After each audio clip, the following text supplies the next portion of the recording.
y es totalmente contraria. No sé si ustedes al analizar esto y escuchar a sus compañeros, es una posición totalmente contraria, opuesta, porque lo anterior es más de lo mismo. El emprendedurismo, la empresa, no la persona. Y bueno, quizás algo que habría que comentarles a los compañeros del anterior grupo,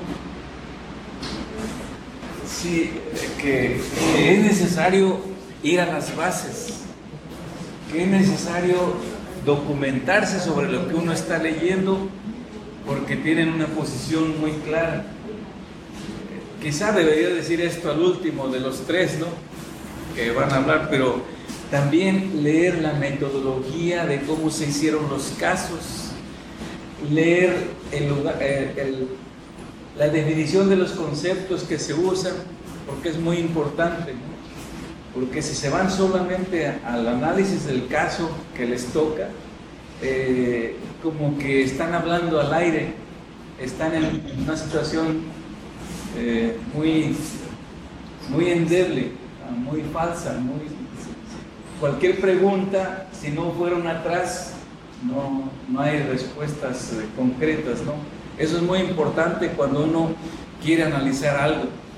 Y es a propósito, ¿no?, cómo hacer encuentros donde una posición es... Cuando hay alternativas, está esto, que es lo que ya ha estado trabajando, y si fue tan importante, ¿por qué no se repite y se repite y se repite? Porque es un caso aislado de éxito. Yo digo que es como un parche, se llama, ubican que es un parche, cuando pegas algo para que no se salga al aire. ¿Cómo decirles? Sí.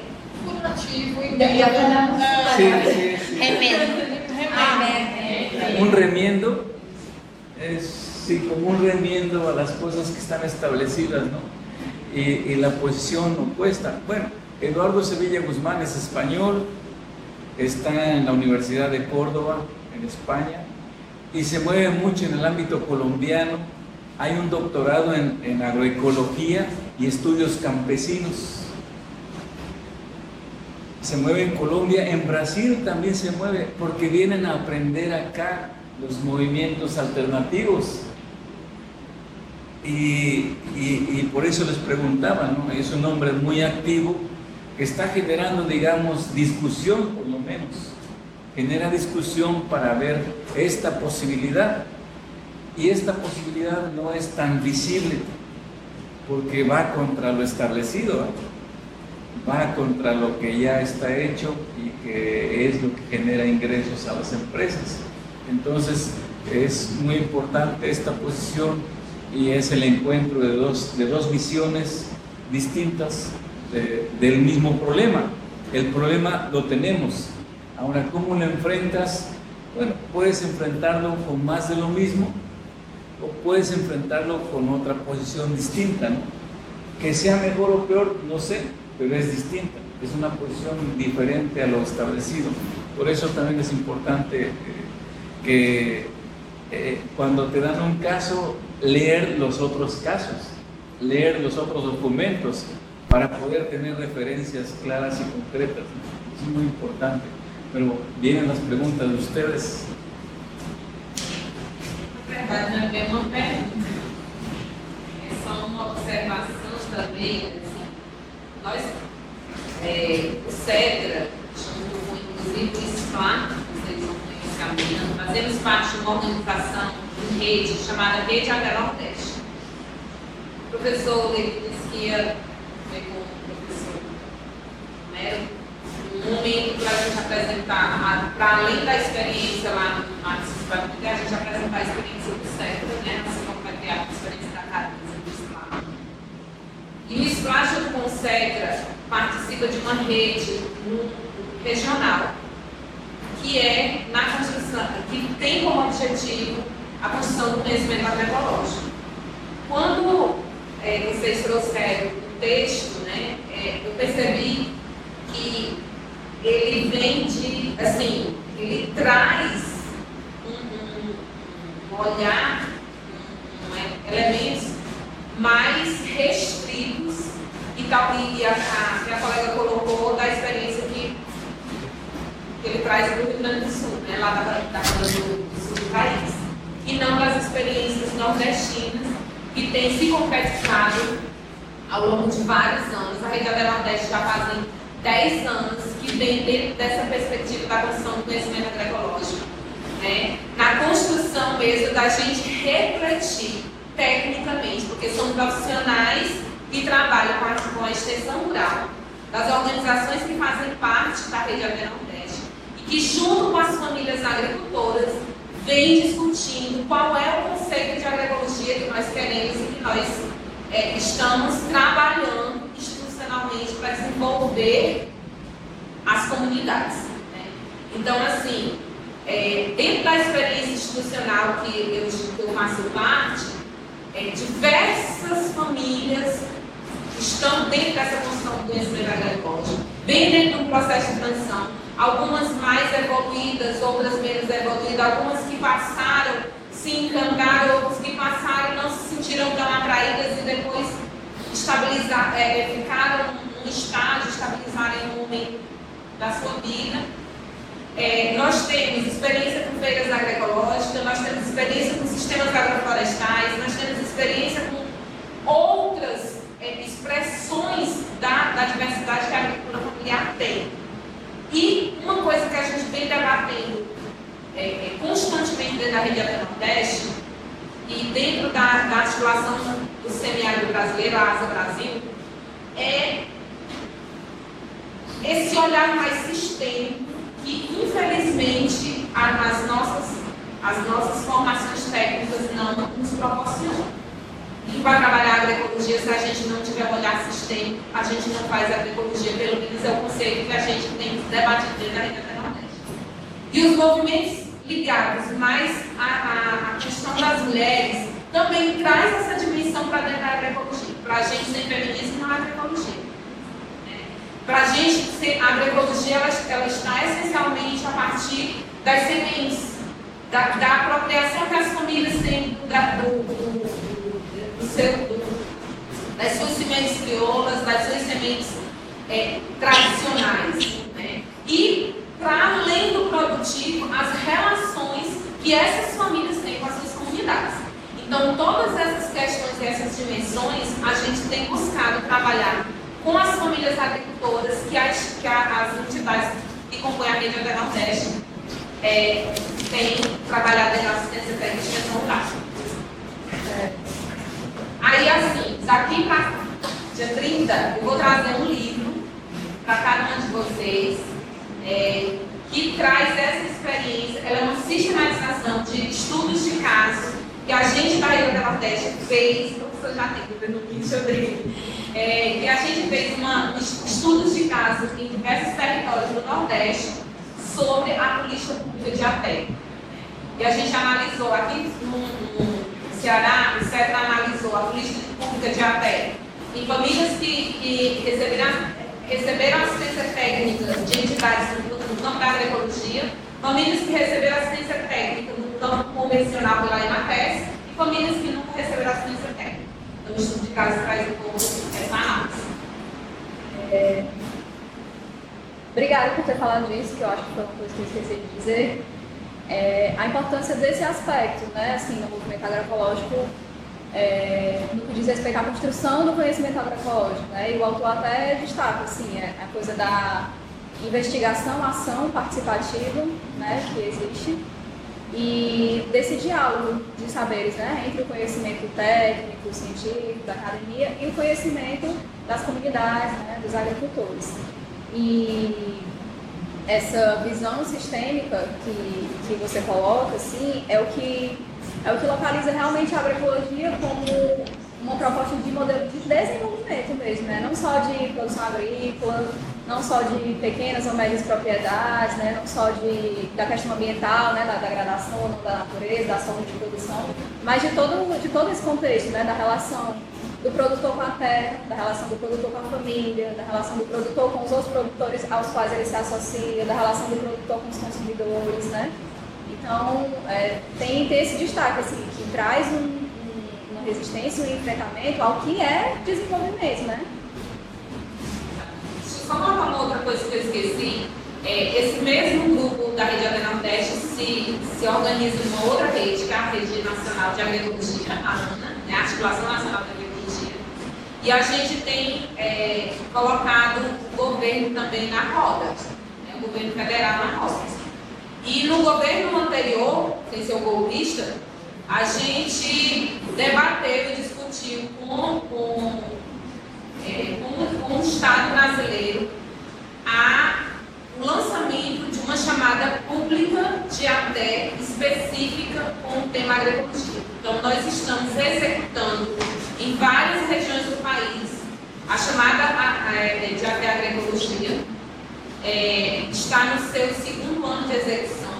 Em algumas regiões com vários equívocos, vários problemas, que infelizmente o Ministério que acolhia essa chamada, que era o Ministério do Desenvolvimento Agrário, o governo golpista golpeou, acabou com o Ministério, e o Ministério anteriormente já tinha fragilidades na operacionalização dessa chamada, mas assim, o que eu quero destacar é que é uma chamada diferenciada. Ela foi construída com os movimentos sociais no campo da agroecologia, todo o seu processo metodológico, né? Ela foi a primeira chamada de ATE no Brasil com contrato de 3 anos, porque todos os contratos de ATE são de 1 ano, eles podem até ser renovados, mas eles são de 1 ano. E a chamada de ATE agroecologia é um contrato de 3 anos. Então, assim, a gente, de uma certa forma, está peitando o governo brasileiro a dar espaço à agroecologia e que essa agroecologia seja construída pelos movimentos sociais. Mas isso também está retrocedendo, né? Porque, assim, do ponto de vista da academia, por exemplo, os editais anteriores de formação, né, de núcleos de agroecologia e de redes de núcleos de agroecologia, ele mudou agora, recentemente. Ele veio muito mais numa perspectiva de, eu não lembro exatamente o nome, mas de formação de institutos, de experimentação, assim. Esse edital que teve agora, teve 2 aspectos. Ele trabalhava tanto para a formação de núcleos, para a criação de novos núcleos, como para o fortalecimento. Né? Sim, continuação. Só que aí ele tem um caráter meio diferenciado de 2 anos atrás, assim, que ele traz muito a perspectiva, por exemplo, da inovação tecnológica, inovação científica e tecnológica, que é o que o governo atual está focando, né?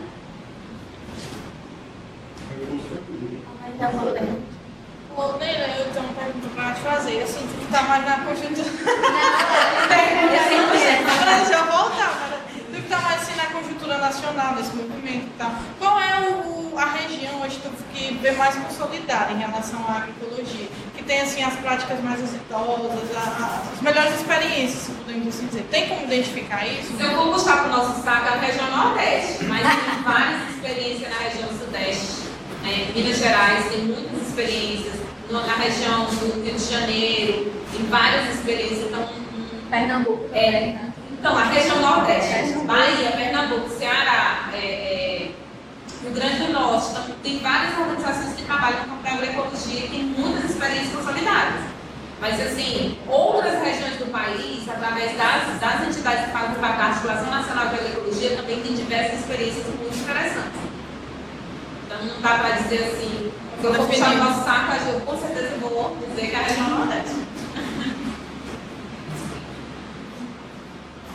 Uma pessoa que vem despontando aqui é o Hermes Gosto, né? E trabalha com esse tema, né? Mais do lado da agrofloresta, né? Chamada agricultura sincrónica. E ele tem sido uma unanimidade, né? Aqui no país, na construção desse saber e na produção mesmo, né? De vários exemplos, né? Por exemplo, da Bahia e de outros estados, né? Vem crescendo cada vez mais.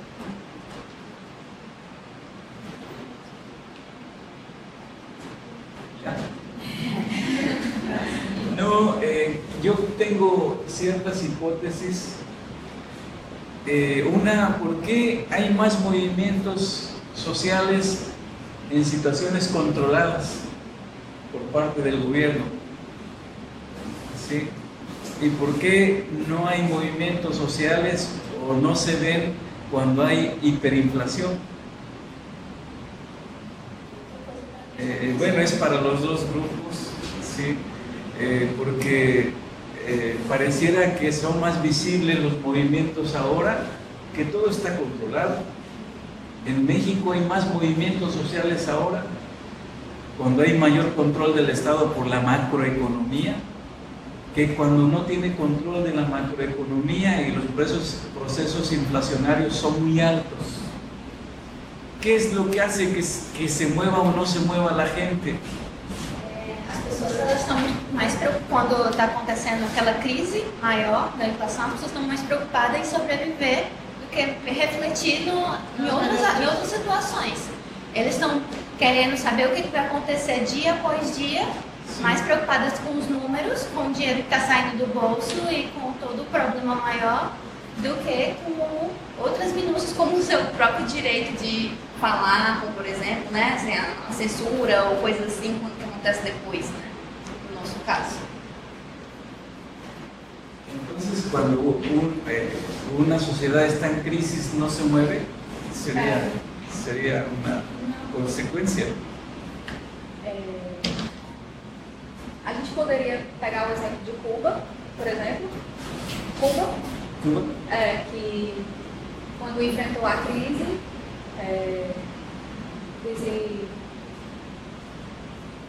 do petróleo, né, a dependência que tinha da União Soviética e que se rompeu, Sim. e floresceu nessa época de crise o movimento agroecológico, e tem até aquele livro, Revolução Agroecológica, de camponês a camponês, né? Sim. E eles foram forçados a desenvolver metodologias e processos de produção, porque senão não teriam o que comer. Sim. Falando de Cuba, eu não sei se Cuba seja um exemplo no sentido que, a diferença de outros países, o governo cubano apoiou, teve uma posição de tinha que fazer isso, não tinha de outra, era isso ou nada, ou morir. Sim? Então, para a resposta do professor, acho que seria mais importante os casos do Brasil, que o Brasil, daqui em Sul-América, acho que os mais emblemáticos são questões de movimentos, desinterra, porque em Colômbia nós vivimos em uma ditadura democrática, todos são de direita. Então, não temos movimentos, mas o que se move é assassinato. Então, não temos assim como Brasil, no contrário. Acho que vocês acá têm uma organização mais. Eu sou ignorante, a verdade, eu estou na intuição. Mas vocês tiveram, pelo menos, a oportunidade de ter essa maturidade. Coisas que agora no Colômbia estão surgindo, depois da entrega das FARC. Já o problema fica claro que não é a guerrilha, sino que são os problemas dos governos e da corrupção, porque a verdade. Mas vocês já tiveram, ou seja, eu acho que vocês têm um processo muito mais rico, diverso, para responder essa pergunta. Cuba é muito particular demais, porque num contexto quase artificial, por falar assim. É como a Venezuela. Venezuela, quase por fora do mercado. É difícil falar da situação, né? Porque eles decidiram uma coisa muito. O governo estampa dinheiro e controla as coisas. Assim, é difícil hoje. Hoje é muito difícil. Só para concluir, assim, né? Esse caso, o exemplo que eu concordo com a colega, se a gente buscar entender a particularidade. Porque você teve uma ação muito direta por parte do Estado cubano. E quando a gente vai pensar a realidade brasileira, a gente está falando de um Estado que ele é dominado pela bancada moralista. Então, se a gente for pensar o poder político, econômico, midiático, haja vista a propaganda do agro, é pop, é tudo, é técnico, né? No Brasil, talvez a gente consiga consiga entender um pouco dos desafios que estão postos para esse processo da transição agroecológica no Brasil. Né? A gente está chegando a um momento de limite do próprio modelo de desenvolvimento capitalista, dada a escassez dos próprios recursos. Né? Então, a gente chega a um momento de limite. No entanto, romper esses limites nos remete a repensar o próprio modelo de desenvolvimento. Né? E aí, no Brasil, a gente tem essa particularidade. Né? Até o próprio México teve experiência de uma reforma agrária. Né? Cuba também, Costa Rica, né? E nós estamos falando de um país onde 80% das terras pertencem a 20% dos proprietários. E aí também, só para a gente contribuir um pouco, tanto nessa discussão da agroecologia, como no próprio modelo de desenvolvimento, né? A gente ampliar a perspectiva para a dimensão territorial. Não se tem como falar de uma perspectiva de desenvolvimento, principalmente no que diz respeito ao desenvolvimento rural, se esses sujeitos eles não têm um território. Não tem como se pensar com ou sem sustentabilidade. Né? Você precisa, não diria nem da terra, é do território, para você poder projetar uma outra perspectiva de reprodução, de existência, enfim. E no Brasil a gente se esbarra muito.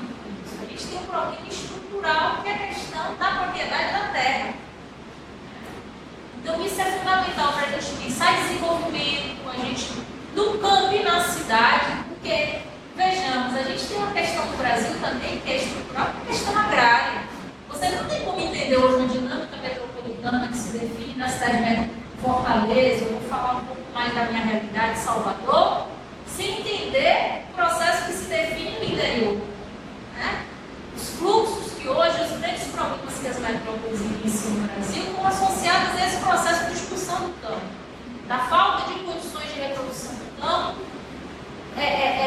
definindo um processo de mobilidade forçada para a cidade, de concentração populacional, foi tocado aqui da falta de uma estrutura urbana em aulas anteriores, em momentos anteriores, e dos problemas que a gente vivencia, político, econômico, social. Então, assim, só para a gente pensar um pouco nessa questão do desenvolvimento e, principalmente, em se pensar os desafios da transição agroecológica no Brasil, é pensar essa dimensão territorial. Né? E em um país que você tem uma hegemonia de um modelo do agronegócio que ele se contrapõe à agroecologia, ao modelo da agroecologia. Qual é a grande discussão que se tem? Que o modelo agroecológico não daria condições de atender a demanda do consumo de massa que o modelo do agronegócio dá.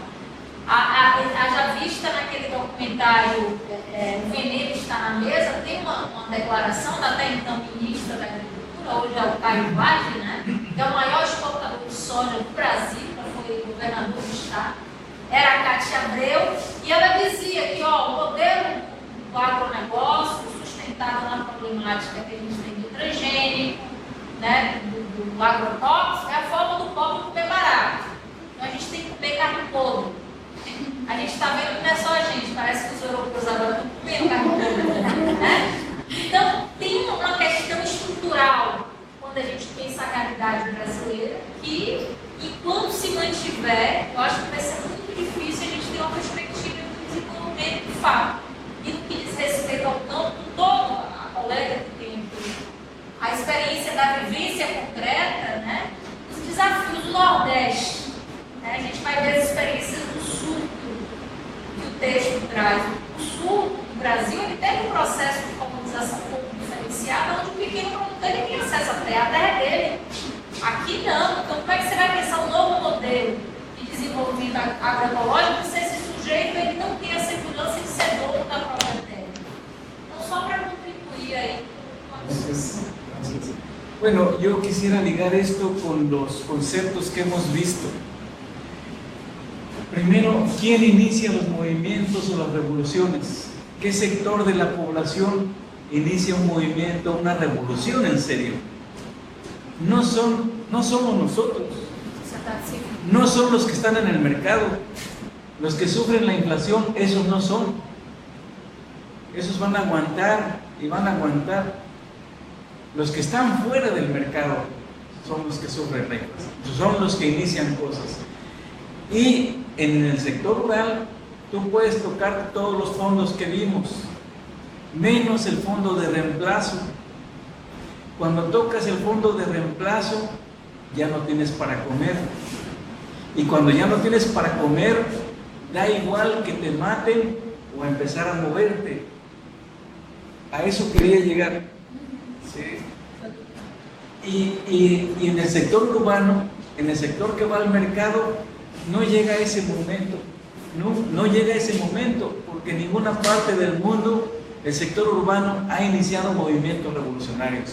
Siempre han sido en el sector rural, en el sector campesino, porque ese sector no va al mercado, porque es autosuficiente. Y mientras pueden ver los procesos de inflación en la ciudad y pueden verlos en el campo, y si se desata una hiperinflación, sean observadores y vayan a la ciudad y todo el mundo está muy tenso y está viviendo y sufriendo porque todos los días les cambian los precios, pero come.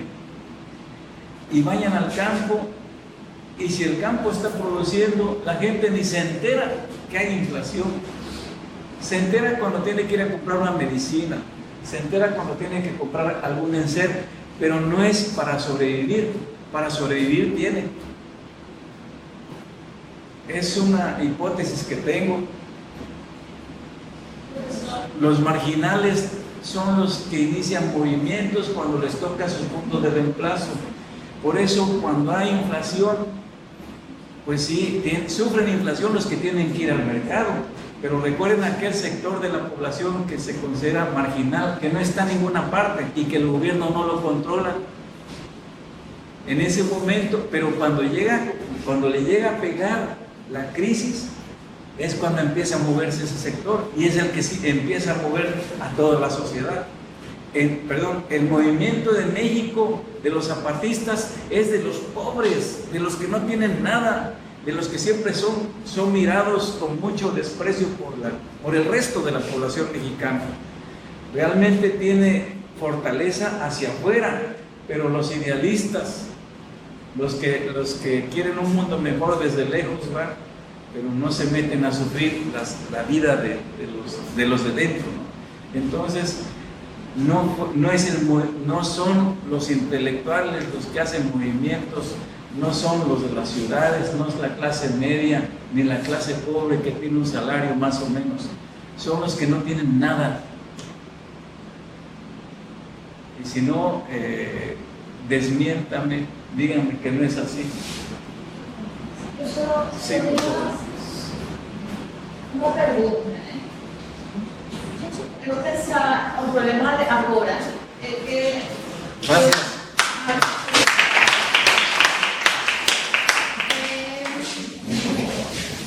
eu tive a oportunidade de trabalhar em um parque na Colômbia, em Chocó.